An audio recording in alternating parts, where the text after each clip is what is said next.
The spotlight warmed Eli's face as he accepted the prestigious award, the audience's applause washing over him. But instead of triumph, a ghost clouded his eyes. In a sudden, painful flash, he was no longer on stage. He saw his life's work, his intricate blueprints, being violently torn apart by a man in a hard hat, the shreds falling around him like ashes. A cruel voice echoed in his memory, telling him he didn't belong. As he snapped back to the present, his grip tightened on the trophy. This moment of victory was born from that day of humiliation, a day that nearly broke him, but instead forged an unbreakable resolve. Long before the spotlight and the award, Eli's world existed between the gentle glow of his desk lamp and the quiet hum of the city at night. His home was not just an apartment, but a sanctuary of creation. Every surface of his studio was a testament to his passion, rolls of tracing paper unfurled like sacred scrolls, models of buildings crafted from balsa wood and patient hands, and walls adorned with sketches that were less plans and more love letters to form and function. At the heart of it all was his masterpiece, a design for a revolutionary community center for his own neighborhood. It was more than a building, it was a promise. The sketches showed a space with soaring glass to let in the light, intertwined with warm brick that echoed the surrounding homes, a place designed to nurture and inspire. You could see the care in every penciled line, the dream in every detail. This project was his soul, poured onto paper. In the light of day, Eli was a familiar and respected figure in his community. Neighbors would wave as he passed, children would point to the building he had helped renovate, and local shop owners knew him by name. He was a man building a future not just from concrete and steel, but from hope and belonging. He was on the precipice of something monumental, days away from presenting his community center to the powerful developer who could make it a reality. In this world of his own making, everything was possible, and the future he had drawn with his own hands seemed destined to be built. The day of the meeting, Eli stood before the mirror, adjusting his tie with careful hands. His portfolio, a leather-bound case containing the dreams of his community, felt heavy and significant. He walked into the sleek, glass-and-steel downtown tower with a confident stride, but the first blow came before he even reached the elevators. A security guard stepped directly into his path, a hand raised, assuming he was there for a courier delivery. Eli's polite correction was met with a slow, skeptical once-over and a reluctant wave towards the reception desk.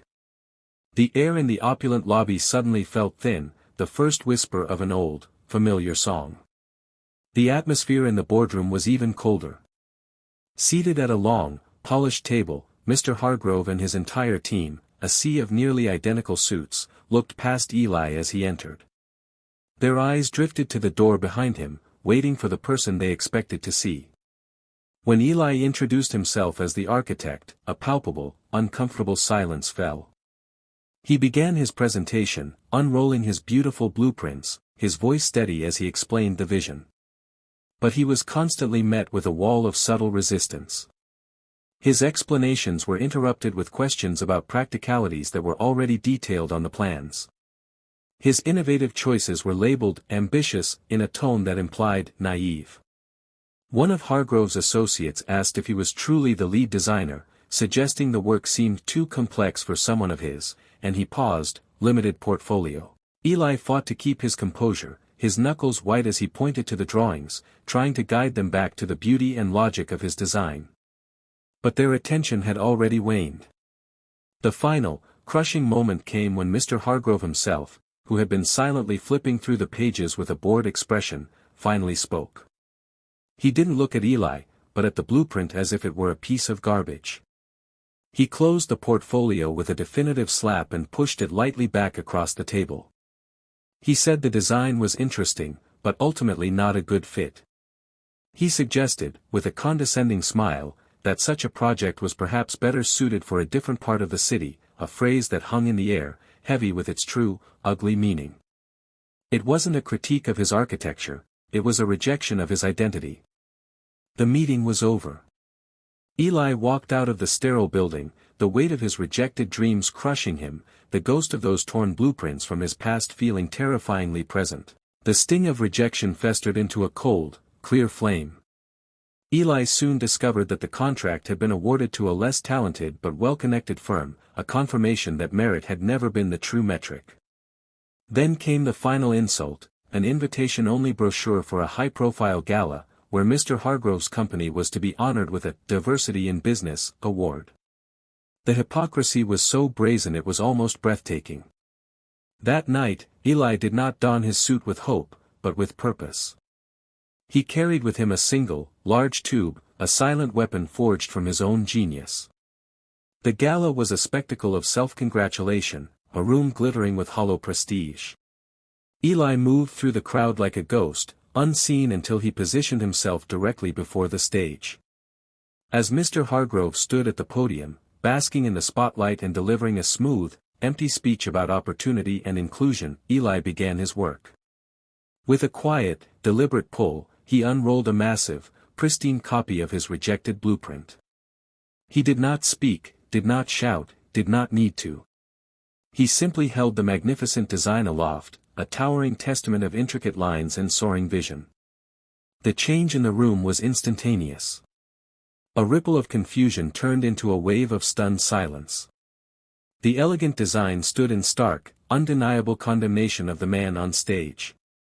Hargrove's words faltered, his smile crumbling as he saw the very soul of his prejudice displayed before the entire city. The air grew thick with uncomfortable truth, the silence screaming louder than any protest.